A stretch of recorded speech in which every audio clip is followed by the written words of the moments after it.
In this video tutorial, we are going to create sublimation earrings. I purchased this sublimation ready earring kit. It came with all the findings that you need and everything to put these earrings together afterwards. And then I've got the ruler here so that you can see the size. They're about 1 3/4 inches long and a little over a half an inch, roughly 3/4 of an inch wide. They're a perfect size. I thought they were just the perfect size, and they're very light. These are wood blank earrings. They're an MDF wood.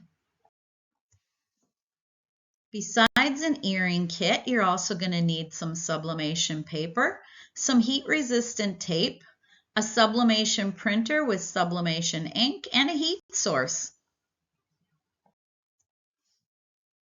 I design in Microsoft Word and I get my images from my Creative Fabrica All Access account. I have other videos to show you how to use Word for designing. I'm just going to go over a few things real quick.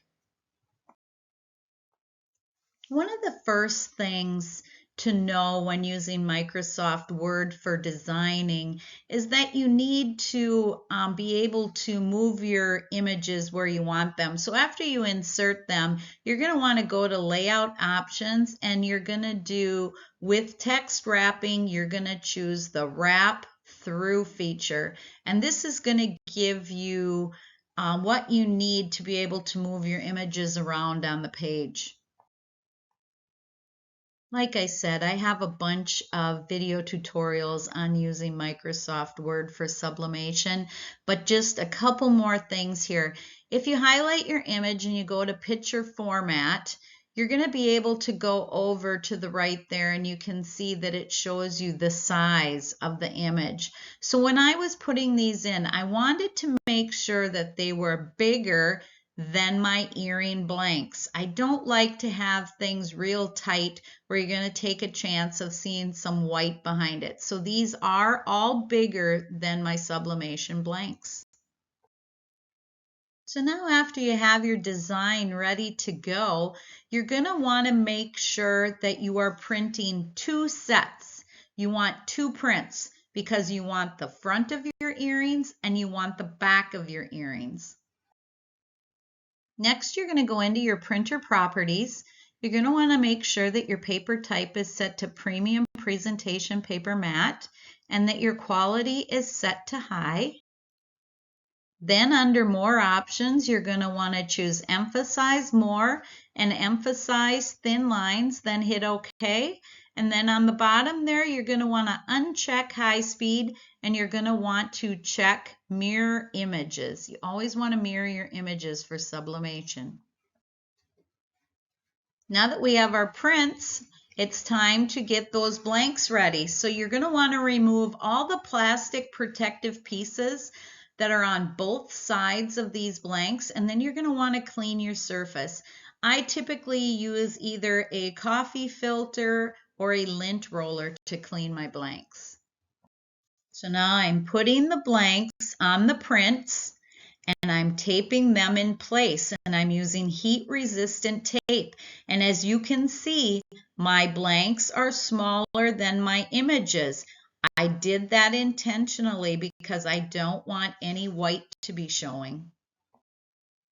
Here you can see that I have my second sublimation print ready to go for the other side of these earrings.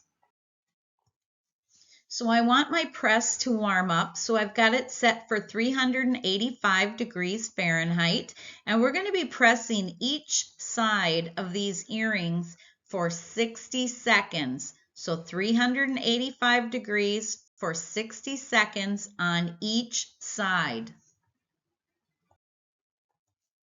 So I add a silicone pressing mat to my press just to give it firmer pressure. I'll have links for all of this below. But then I also put protective paper down on that silicone mat, and then I took my sheet that has all of my blanks taped down, and then I flip it over. So I flip it down on top of the protective paper, and then I use a Teflon sheet on top of that to give it an even heat. I always like to sneak a peek before I completely take them out, and they look perfect. Again, this was 385 degrees Fahrenheit for 60 seconds. Be careful with these. You'll want to use some heat-resistant gloves because these are extremely hot. So now I remove them all and I prepare them for the second press on the back side. I took this picture at an angle so that you can see how I am matching up the second side to the print. So after I have these all laid on top, for the other side, I tape them all in place and then I do the exact same process. I take it to my heat press, I put protective paper down, then I flip the whole design with the pieces upside down onto my pressing mat. Then I pressed again at 385 degrees for 60 seconds. And then I do a peek again to see how they are. And then I remove them and I let them cool so that we can start to assemble. Here's one side and here's the other. These turned out really, really good. The front and the back. They just are so vivid. So I actually use 2 needle nose pliers for this. So with one, I hold the ring that we're going to be attaching these to. And with the other pliers, I just give that a half a turn so that it separates them so that when you turn it back, it puts them back together perfectly. So on the left here, you can see that I've got that ring open. Then I attach it to the earring, and then I actually put the earring finding on top of that, the part that goes through the ear. So then when all of those are together, then I turn it back and close it.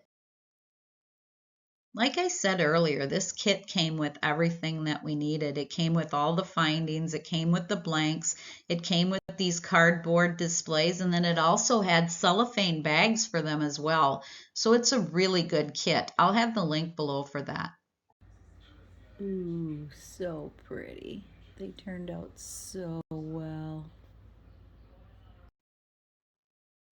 I was very impressed with this. They were very easy to make, very easy to put together, and it'll be a good thing to add to my sales. I'll have these links below for items that I used in this video, and please subscribe to my channel. Thank you and have a great day.